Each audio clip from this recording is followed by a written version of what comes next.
Emily, who came from a poor family. When I agreed to financially support him, he boldly demanded that I had to support Emily as well.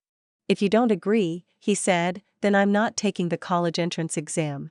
If I don't go to college, you won't have a college-educated husband. The one losing out will be you. Blind by love, I gave in to his threats and persuasion. Despite my parents' strong objections, I agreed to fund Emily's education along with his. In the end, both of them got into college, and my fiancé and I eventually got married. But when I was 7 months pregnant, the two of them worked together to trick my parents into handing over ownership of the factory. My parents died from the shock and heartbreak, and I suffered a heavy fall that caused a massive hemorrhage. As I lay bleeding, they stood there coldly watching me die. When I opened my eyes again, I realized I had been reborn.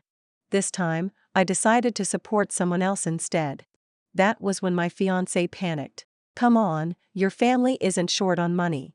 There's no need to be so stingy. If you're going to help both of us," he said. "Emily and I are like brother and sister. There's no way I could just stand by and let her suffer." My fiancé, Jason Miller, sat on the couch looking at me self-righteously. Hearing Jason's unreasonable demand, I didn't get angry or argue back. I just stood there in shock because I realized I had been given a second chance at life. In my past life, after the national college entrance exams were reinstated, Jason's talent and intelligence made everyone believe he was destined for college. As his fiancé, I naturally gave him my full support. But Jason insisted that my family not only sponsor him, but also support his childhood friend Emily Clark. My parents didn't mind the money, but they sensed that something was off about Jason and Emily's relationship. They worried that if the two studied together and got into college side by side, there could be an affair down the line. So they wanted to say no. But I trusted Jason's character. I thought my parents were being paranoid and judgmental. Because I insisted, they eventually gave in to his demand. Jason and Emily worked hard and got into college together. Everyone around us said Jason and Emily were extremely close at school and that he would probably abandon me after graduation. But Jason didn't. As soon as he graduated, he married me. He even gave up the opportunity to further his studies in a big city and chose to return home to help at my parents' factory alongside Emily. I thought I had found a good husband. I took care of his widowed mother. And my parents did everything they could to help Jason gain authority at the factory. But when I was 7 months pregnant, Jason and Emily used their smarts to deceive my parents and take over the factory. The betrayal killed my parents. I collapsed from emotional devastation, lost the baby, and hemorrhaged to death while they watched cold and unmoved. As I was lost in these memories, Emily approached me like a wronged little sister, gently pulling my hand. "Please, sis, please say yes. I promise I'll study hard. Once I get into college, I'll repay you 1,000 times over," she pleaded. Jason's mom, Linda Miller, chimed in. "Emily's a good kid. She gets excellent grades and has a kind heart. She's done a lot to help me, too. That's a debt the Miller family owes her. Supporting her shouldn't be something she has to beg for. You should be repaying her out of gratitude." I couldn't help but laugh out loud. "Mrs. Miller, if Emily's done so much for your family, then you should repay her. Why are you trying to make it the Tang family's responsibility?" My words caught everyone off guard. Though Jason and I weren't officially married yet, I had always seen myself as part of the Miller family. I listened to Linda Miller more than I listened to my own mother. For me to speak to her in such a sarcastic tone, this was a first. Linda was livid. "What's that supposed to mean? You and Jason are engaged. You're already part of the Miller family. Emily is a benefactor to our family, which means she's a benefactor to you, too." She clutched her chest, swaying like she was about to faint. "Jason, are you just going to sit there while your fiancé talks like this? Do you want to see your mother die from anger?" That was exactly what Jason had been waiting for. "Sophia Tang," he snapped, "you need to apologize to my mom right now and agree to support Emily. If you don't do what I say, then our engagement is off. And if that happens, I won't be the one losing out. You will." Before I could say a word, my parents stood up. They knew just how deeply that sentence could hurt me. So my parents, not caring about their pride anymore, quickly stood up and grabbed Jason's arm. Jason, an engagement isn't child's play. You can't just call it off whenever you want. That's right. Let's not be rash. We can talk things over again about the sponsorship, my dad added. Seeing how humble and pleading my parents looked, I almost burst into tears. In this era, the 1980s, when most people still strongly favored sons over daughters, my parents had raised me like a delicate little princess untouched by the harsh realities of the world. Maybe it was exactly because of that upbringing that I so firmly believed people were inherently good. And that's why I trusted Jason Miller. In the end, my blind trust led to their ruin. Noticing the pained look on my face, Jason seemed smug. He knew how deeply I felt about him. So he probably thought I was upset and scared that he might really break up with me. Honestly, his assumption wasn't wrong. I used to be completely wrapped around his finger. In the past, forget breaking off the engagement. Even if Jason just said he was mad at me or that he wouldn't talk to me, I'd spend forever trying to make it up to him. Jason and I basically grew up together. My parents knew I liked him, so they treated him and his widowed mother with special care. They made sure he had food, clothes, a place to live, everything. His family was poor, mine was wealthy, and since I was so obedient and always went out of my way for him, when my parents proposed the engagement, Jason had no reason to refuse. Jason sat back down again, glaring at me with a mocking expression. Sophia Tang, don't act all pitiful. That trick doesn't work on me. If you don't give me a straight answer about today's matter, then our engagement is truly over. You all know what I'm capable of. Getting into college is a piece of cake for me. Sure, you have some money, but you need to understand there's nothing more important than education. So let me make it clear. Either your family apologizes and agrees to sponsor both me and Emily for the entrance exam, or I won't take the test at all. In the end, it's your family who will lose, not me. Hearing this, I had to take several deep breaths to keep myself from lunging at Jason and beating him senseless. I kept telling myself it wasn't time yet. So I calmly spoke, fine. I agree. Jason let out a breath of relief. Phew, looks like you still have some sense. Since you've agreed, then hand over the money. I need to take Emily to buy some prep books, and make sure it's enough. Don't be stingy. I also need to get her some clothes and daily supplies. Emily's face was practically glowing with pride. Thank you, sis. A bunch of nearby villagers had gathered to watch. Seeing how obedient I was, some of them started whispering. That's how a woman should be. Even if you're the factory owner's daughter, you still have to listen to your man, huh? Jason really knows how to control his fiancé. That's why you need a son. If I had a daughter this stubborn, I'd rather not live. But not everyone was blind. Someone finally spoke up loudly. This is way too one-sided. Sure, Jason's not bad, but this is too much. They're not even married yet, and she's already bowing and scraping. What'll happen after the wedding? Will her whole family be kneeling to him? Linda Miller shot that person a glare. Don't be jealous just because you don't have what we have. My Jason's about to be a college student. That's practically like being a top scholar in ancient times. Back then, top scholars even got to marry princesses. So what if the Tang family treats my Jason like royalty? Jason looked so smug, it was like his head could float off into the sky. He directly held out his hand to me. Well, why are you just standing there? Didn't you hear what I said? Or do you not understand plain English? My parents sighed and were about to get the money, but I reached out and stopped them. My expression was completely calm. I think everyone misunderstood. When I said fine earlier, I wasn't agreeing to sponsor Emily. I was agreeing to end the engagement with Jason. My voice was steady. From this moment on, the Tang and Miller families have nothing to do with each other. No more engagement, no more connections. Everyone goes their own way. I paused briefly, looked straight at Jason, and added, also, I really admire how you treat your so-called benefactor. So I've decided the sponsorship for your college exam, that's off the table, too. Before Jason or Linda could react, I called the housekeeper and had her escort the three of them out. Then we shut the heavy iron gate behind them.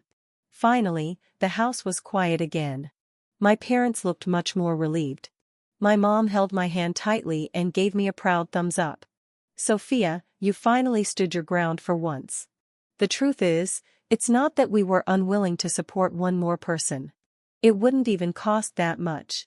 What we couldn't accept was the way Jason treated Emily and the way he treated you. If he's that protective of Emily, how could he possibly be wholeheartedly devoted to you? My dad stood nearby, clearly pleased to see me waking up to reality. Sophia, don't worry. Now that you've drawn the line like that, they'll definitely start to panic. Just hold firm and don't go looking for him these next few days. After a little while, your mom and I will go have a talk with Jason. Say something a bit softer. We'll play good cop, bad cop. He's bound to come to his senses and realize how serious things are. It was obvious my parents still thought I had just said those things out of anger. But the truth went deeper than that. My parents had always been supportive of Jason, not only because I liked him, but also because they felt our factory needed someone like him. Running a private factory in this era wasn't easy. If a capable college graduate joined us, the factory's future would be much brighter. Thinking about all this, I sighed. Mom, Dad, what I said earlier, I meant every word. I know you're looking out for me and for the factory, too. But Jason isn't the only person in the world who can get into college. I can take the exam, too. No matter what happens, I'm never going to marry him. They didn't say anything, just nodded hesitantly. Their eyes held a trace of doubt. Not so much doubt that I would go back and apologize to Jason, but more that they weren't sure I could actually get into college myself. I frowned. I couldn't really blame them. My grades had always been average, unless I didn't try to explain anything to them. The next morning, I got up early and went looking for Zev Carter. He was up in the mountains collecting herbs to help support his family when I found him. He looked surprised to see me and a little worried. Sophia, what are you doing here? I didn't beat around the bush. I know what you're capable of. I want to sponsor you to take the college entrance exam. The condition is you have to help me study, too. Zev stared at me for a long while, probably trying to figure out whether I was joking. Once he realized I was serious and likely knew what had happened in my house yesterday, he didn't hesitate. All right. His agreement felt like a huge weight lifting off my chest. Zev would go on to be next year's top scorer in the entire college entrance exam. In fact, he originally wanted to take the test this year, but his father had fallen seriously ill and the treatment had drained all their savings. He didn't even have the money to sign up for the exam, let alone attend if he got in. So, he gave up this year's exam and planned to work for a year before trying again. Now that the national exams had just resumed, the difficulty level of the test increased year after year. If Zev had the ability to be the top scorer next year, then he absolutely had the potential to top the exam this year, too. That wasn't the only reason I chose him. After my death in my past life, my consciousness didn't immediately disappear. I watched, helplessly, as Jason and Emily took over everything that belonged to my family and dumped our bodies in a mass grave. It was Zev, using what little savings he had, who properly buried all three of us. After becoming the top scorer, he even used his growing influence to fight for justice on behalf of my family. That was when I learned Zev had always quietly liked me. He just thought he wasn't good enough, so he never said a word. So, whether it was for the sake of our family's factory or to repay the kindness he had shown us or even just to help myself out of spite, I was determined to support him. Once I made up my mind to take the college entrance exam, I started studying with Zev every day. To make things easier, I had him move into our house. Studying was hard. I wasn't particularly gifted, but I understood what it meant to be the early bird. If others studied 10 hours a day, I studied 16. Aside from sleeping, I even kept a book open while I ate. Zev and I stayed home every single day, barely setting foot outside. But outside our home, chaos had broken out. My parents didn't tell me about it, probably because they didn't want me to get distracted. But Jason and Emily clearly couldn't sit still. The two of them showed up at our house again and Jason stormed in, pointing a finger at my face. Sophia Tang, have you no shame? I'm your fiancé and you're letting another man live in your house. What the hell is wrong with you? Do you even see me as your fiancé anymore? Hearing that, I let out a short laugh. You must be confused, Jason. Our engagement was already called off. You were the one who said it, remember? Or have you forgotten already? Jason's face darkened. For him, coming here like this was already a form of backing down. He thought I'd give him a way out, but instead I threw his words right back at him with cold sarcasm. Emily looked a bit uncomfortable, but forced a smile and said, "Sis, I know you only like Jason. You're just hanging around Zev Carter to make Jason jealous, right?" When I didn't respond, she started to panic. "Come on, just apologize to Jason. Agree to keep sponsoring him and go along with what he asked. I believe he'll forgive you. Otherwise, if he doesn't, your engagement will really be over." I shot her a look, but didn't bother replying. Instead, I turned to Jason, a little stunned. "Is the broken engagement not real to you? Zev and I are getting married soon. Don't tell me you're still waiting to fulfill our engagement." Jason and Emily didn't have time to process whether I was serious or not. They both blurted out in unison, "What? That's impossible. You're joking, right?" Jason's self-righteous attitude from earlier evaporated. He looked panicked now. "We've been through so much together. How could you just cancel our engagement like that? As for this Zev guy, how is someone like him even good enough for you? His family has nothing. He has nothing." Then he abruptly stopped talking, face turning a little red. Because the truth was, while Zev really did come from nothing, Jason wasn't much better off himself. In fact, to say something bold and probably unforgivable, Zev may have been poor, but he had no baggage. Jason, on the other hand, came with a widowed, overbearing mother and a clingy childhood friend hanging off him like some useless flower arrangement. No matter how you looked at it, Zev was the better choice. Seeing that I didn't seem to be joking, Jason quickly plastered on a flattering smile. "Sophia, come on, stop fooling around. I know you're just teasing me. You're a sentimental person. You wouldn't actually go and marry someone else. Honestly, I didn't come here to fight. I came to forgive you. You don't want to sponsor Emily? That's fine. We can work something out. How about this? Let Emily work in your family's factory and we'll forget the sponsorship thing. Our engagement can continue like before." I was stunned by how shameless Jason could be. For a moment, I couldn't even come up with a reply. Just as I was struggling for words, Zev's voice came from behind me. "Jason Miller, everyone knows your engagement was cancelled. A girl like Sophia, there are plenty of people out there who would be lucky to have her. You can't possibly expect her to wait around for you." As he spoke, Zev took my hand. And for the record, he continued, "Sophia wasn't joking. We really are getting married. I'm not like some people who mooch off others while pretending it's love. I'll say it plainly. I, Zev Carter, fully intend to marry into the Tang family." Jason had wanted to argue more, but the crowd of onlookers around us was growing. More and more people were pointing and whispering, some even laughing out loud at him.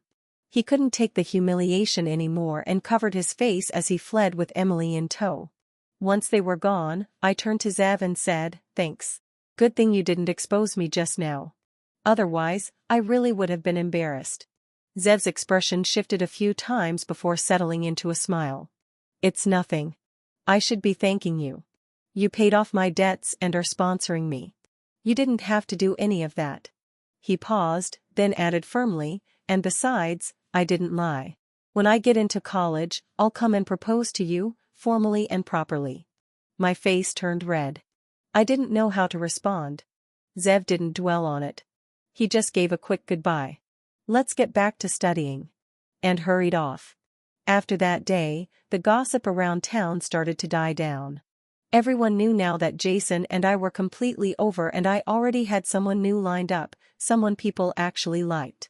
Jason had used my family's name to show off for a long time. Now that I had broken things off with him, those who had resented him were finally free to talk. And boy, did they talk. Jason had initially thought I was just putting on an act, still holding on to some fantasy that I'd come crawling back to apologize. But no matter how long Jason waited, I never came. Eventually, he flew into a rage and blamed everything on Emily. "This is all your fault," he shouted. "Why couldn't you just be content with what you had? You had to go chase some college dream. And now look where we are. Because of your stubbornness, I've been completely screwed." They started fighting almost every day. Shouting, bickering, sometimes even full-blown arguments. There was barely any time left for studying. Most of their energy was spent just figuring out what to eat for the next meal. When I heard about all this, I couldn't help but laugh. In my past life, Jason had constantly praised Emily in front of me like she was some pure, untouchable angel. Who would have thought his so-called white moonlight would turn into a ball and chain? Just when I thought I could sit back and enjoy the show, Linda Miller showed up at my house, dragging her sickly body along with her. She looked nothing like the critical mother-in-law she used to be. Her wrinkled face was stretched into a forced smile. "Sophia, honey, I heard from Jason that you're calling off the engagement. That's not true, right?" I rolled my eyes internally. Was everyone suddenly pretending to have amnesia? It was Jason who declared the engagement cancelled. How was any of this my fault? In my past life, I had treated Linda like my own mother. Even when I was pregnant, I still cooked for her, cleaned up after her, took care of her daily needs. And yet, she never said a kind word to me. All I got in return was constant criticism. "Our family may not be rich," she used to say, "but we're proper people. Don't think just because you're pregnant, you can lord it over us. Taking care of your mother-in-law is your duty, not something you hire a maid to do." Then, when Jason and Emily were begging me for help and I was nearly bleeding out, what did she do? Nothing. Just let out a cold snort and said, "If you weren't so obedient like some child bride, do you really think I would have ever agreed to let you marry into this family?" Thinking about all that, I didn't even feel angry anymore. It just wasn't the right time to get angry. I kept my face calm and replied, "Mrs. Miller, if your memory's really that bad, maybe you should ask Jason or Emily about it. I'm sure they'll remember." Linda chuckled awkwardly. "Come now, don't pretend with me. I know exactly how much you love Jason. You're just jealous because he's been treating Emily so well. Think about it. Haven't you known Jason for most of your life? Don't you know what kind of person he is? He's all bark and no bite. He says harsh things, but his heart is soft." I gave a dismissive hum. Soft heart? Sure didn't look that way when he was sweet-talking Emily. "You like Emily so much, don't you? Now that I've broken off the engagement with Jason, why not go ahead and arrange a marriage between them? Wouldn't that make everyone happy?"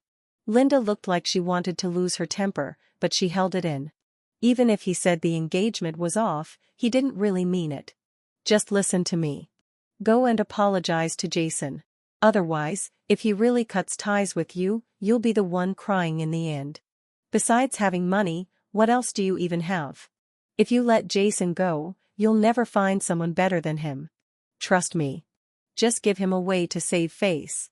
Say you're sorry, sponsor his and Emily's education, and let things go back to the way they were." She paused for a moment, then added, "You were right, you know. Emily is better than you. She's more suitable for Jason. That's exactly why you should be the bigger person.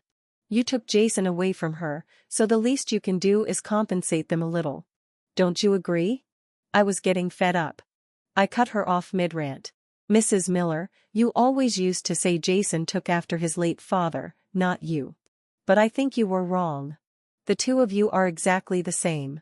In the past, when I catered to your every whim, you acted like your family was some precious treasure. Not only did you not feel grateful, you looked down on me, controlled me, judged me.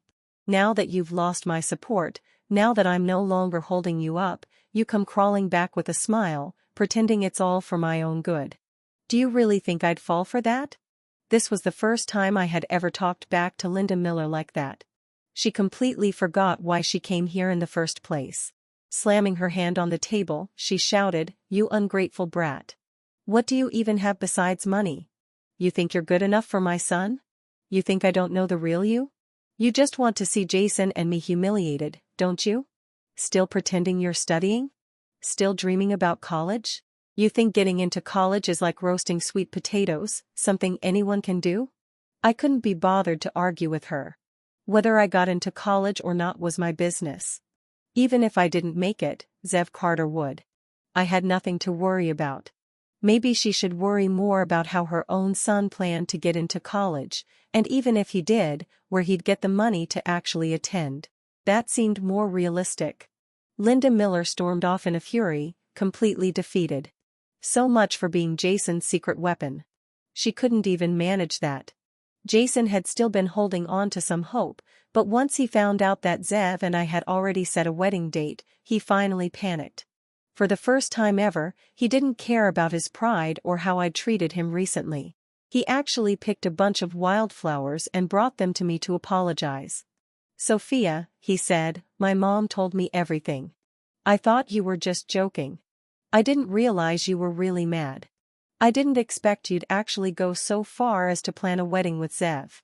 Even though the situation is your fault, I'm a man. I should spoil my wife, so I'll take the blame. Let's just say this whole thing was my mistake. As long as you break things off with Zev and continue our engagement, I promise I'll cut off all contact with Emily. I only love you." If this had been the old me, I probably would have cried from being so moved. In my past life, Jason had always acted ambiguously with Emily right in front of me. I had gotten angry, argued, and cried countless times. But all I received in return was emotional coldness. Jason said I was too jealous, said I was disgusting. Emily would cry and pretend to be suicidal, accusing me of slandering her and ruining her reputation. I lived in fear and anxiety every day. When I didn't say anything, Jason kept going. "This is the biggest compromise I've ever made. No one else could make me do this. But time's running out to sign up for the college entrance exam. Don't make this harder than it has to be. Don't do something you'll regret. If you don't believe me, I'm even willing to marry you before the exam." Right after those words left his mouth, Zev came running out of the house and landed a punch right on Jason's face. "Jason Miller," Zev snapped, "if you don't quit bothering her, it won't stop at one punch." Jason, ever the coward when faced with someone tougher than him, didn't dare say a word. He practically crawled away, stumbling and falling all over himself. Even while running, he tried to keep his pride intact, shouting, "You're both going to regret this." After that, Jason, Linda, and Emily didn't come near me again. Zev and I went on to take the college entrance exam, just as planned.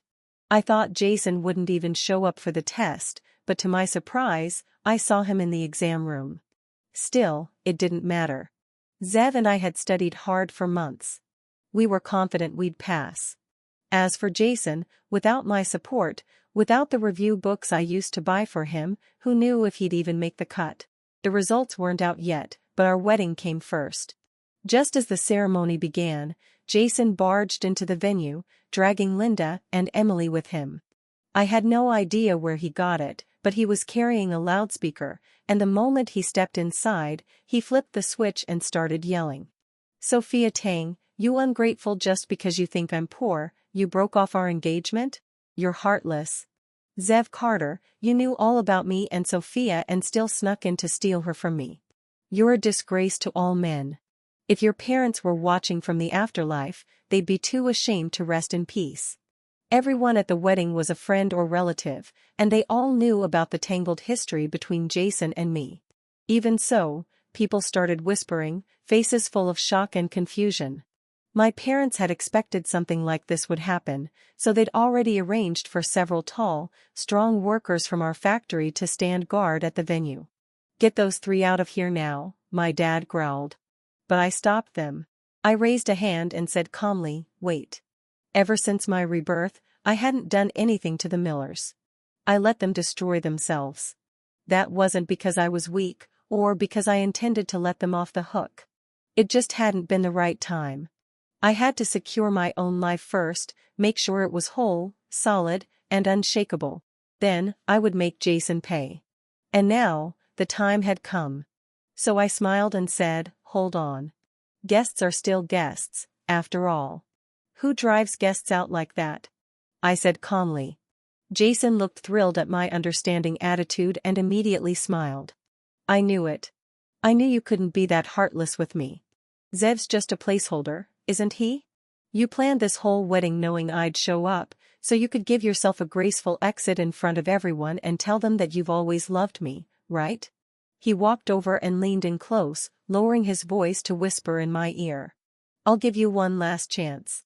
If you agree to marry me, I'll let the past go. But if you refuse, I won't mind destroying your reputation. I can make sure no one dares to marry you. Zev may be weak, but not even he will marry a woman tainted like that. You'll end up alone for the rest of your life. He wasn't wrong. We might not live in a feudal society anymore, but if he insisted on spreading rumors, my reputation would still take a hit. I knew Zev. He'd never believe Jason's lies. But just because he wouldn't believe it, didn't mean others wouldn't. And after everything I'd been through to come back to this life, I wasn't about to live in shame again. Still, I didn't argue. I simply gave Jason a faint, almost amused smile. Linda breathed a sigh of relief. I knew you weren't that kind of girl, Sophia. Us grown-ups are willing to forgive you for the whole pretend wedding with Zev. Zev, take off that groom's jacket and hand it over to my son. Don't worry, once Jason and Sophia are married, you'll still be taken care of. You won't be left with nothing. Zev looked at me, clearly concerned. I didn't want him to get the wrong idea, so I gently took his hand and gave him a reassuring look before turning to Jason and Linda. Keep dreaming. I let you stay because I want everyone to see clearly what kind of people you really are. So I won't have to waste breath explaining later. This way, I won't have to worry about any snakes throwing dirt on my name behind my back. I walked over and took the microphone from the MC facing the crowd. I spoke up clearly. I'm sure many of you have heard bits and pieces about what happened between Jason and me. You probably know I was upset because I sponsored Emily's education and Jason broke off the engagement. Jason quickly jumped in. That was all a misunderstanding. My mom and I already explained and apologized. The talk about canceling the engagement was just a joke. You're really going to take a joke and run with it? Even if I did say it, he sneered. That was only half a year ago. And now you're already marrying someone else? Looks to me like you had someone else in your heart all along. I didn't justify anything. Yes, I said. Jason and his mother did apologize and beg for my forgiveness, but I didn't forgive them. That's because I knew Jason and Emily were never innocent. I'd carefully chosen the man I was going to marry, and he betrayed me like that. I was heartbroken. That's why I chose to marry someone else. Lies. Jason's face flushed red with rage. There's nothing going on between Emily and me. You're the one who's a two-timing snake. You're just using this as an excuse to cover up your own guilt. Emily jumped in as well. Sophia, how many times do I have to say it? There's nothing between me and Jason. You're the one who changed your heart, and now you're slandering me to justify it. They both sounded so sincere. If I didn't have the memories from my past life, I might have believed them, too. I sneered. You two like to say you're like brother and sister, but behind the scenes you were already acting like husband and wife. The entire room went silent. That was a scandal of the highest order. Being physically involved before marriage, it was outrageous, disgraceful. You're lying. Emily's whole body was shaking with anger. You're spreading slander. I could sue you for defamation. I gave a small smile. It's not slander. I have a witness. The moment I said that, the Millers and Emily burst into laughter. Even some of the guests at the wedding looked skeptical. Sophia, one of the older relatives said, you can't just say things like that. Where are you going to find a witness for something like this? Exactly, someone else added. Even if something did happen between them, no one would have seen it. If you can't prove it, that is slander. Better to stop now before things get worse. My parents and Zev both tried to gently pull me back, telling me to let it go, that it wasn't worth stooping to their level. But I hadn't said anything I couldn't prove. In my previous life, when I lost my baby and was on the verge of death, I remembered Emily crouching beside me, sneering coldly as she said, "Do you know why you got pregnant? It was because I wanted you to feel what it's like to lose a child." After the college entrance exams that year, she had gotten pregnant by accident. She and Jason were planning to run away together, but because I was willing to pay for their education, their plan to elope fell apart. So, Out of spite, she had an abortion and made it her life's mission to make me suffer in return. That memory alone was why, after being reborn, I secretly arranged for someone to follow Emily. I wanted to see if she'd get pregnant again. Thankfully, fate stood on my side. With that in mind, I raised my voice and said, "The witness is Director Liu from Fubao Clinic." "Director Liu, you remember Jason and Emily, don't you?"